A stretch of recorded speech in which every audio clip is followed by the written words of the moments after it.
एकंदरीत चित्र आता जवळपास स्पष्ट झाले. सुजय विखेंच्या विरोधात निलेश लंके उमेदवारी करणारे जाहीर झाले. कसे पाहता तुम्ही आता या निवडणुकीकडे? निवडणूक असते. प्रत्येक निवडणुकीला उमेदवार उभे राहतो, तर नवीन काही नाही ना. मात्र ज्यावेळेस त्यांनी काल मेळावा घेतला, त्या मेळाव्यात त्यांनी पालकमंत्र्यांनी मला संपवण्याचा विडा उचलला होता, खूप त्रास दिला असे आरोप केले. त्या आरोपांकडे तुम्ही कसे पाहता? आरोप प्रत्यारोप होत राहतात.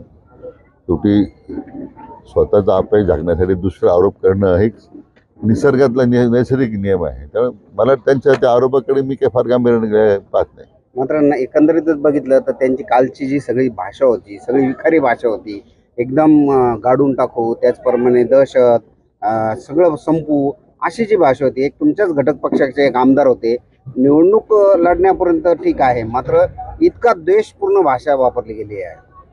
असं आहे की त्याच्यामध्ये मी भाष्य करणं उचित नाही आहे. याच्यातून प्रत्येक उमेदवाराच्या संदर्भात स्वतःची संस्कृती लोकांसमोर जाणं हे गरजेचं होतं. ती आता लोकांसमोर गेलेली आहे. मला वाटत नाही की त्याच्यात काही फार आपण गांभीर्याने लक्ष देण्याची गरज आहे. निवडणुकीबद्दल होत राहते. त्यांनी आरोप करताना थेट सांगितलं की मला विखे कुटुंबानं खूप त्रास दिलाय, एका कुटुंबाच्या त्रासामुळे मी आज हा निर्णय घेतोय. नाही, मला त्यांना काय त्रास झाला मला कल्पना नाही आहे, त्यामुळे त्याच्यावर मी काही बोलणार नाही.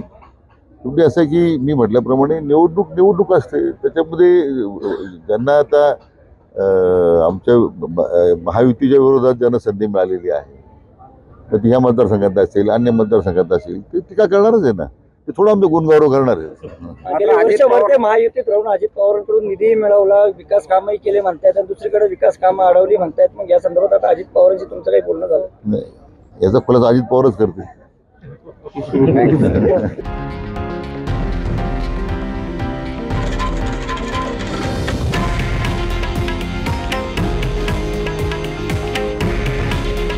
हे आहे देशातील नंबर 1 न्यूज नेटवर्क आणि आपण पाहत आहात TV9 मराठी.